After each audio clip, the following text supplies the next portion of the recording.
আসসালামু আলাইকুম রহমতুল্লাহ। দেখতে পাচ্ছেন চরমোনাই বিশাল মাদ্রাসা আলিয়া এবং কওমিয়া, এবং ওর পাশে রয়েছে আল কারিম মসজিদ, এবং তার আল কারিম মসজিদের সামনে দেখা যাচ্ছে ওই দূরে ওখানে রয়েছে আমাদের মরহুম পিসা বুজুর্গ এবং দাদা পিসা বুজুর্গের মাকাবারা।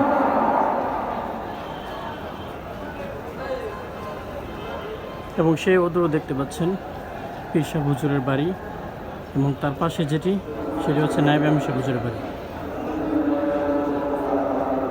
এবং সেই দূরে হচ্ছে বরিশাল এবং ঢাকা থেকে যত লঞ্চগুলো আসে, লঞ্চগুলো সেখানে ঘাট দেয়। আর যেটা দেখতে পাচ্ছেন এটা হচ্ছে 1 নং মাঠ।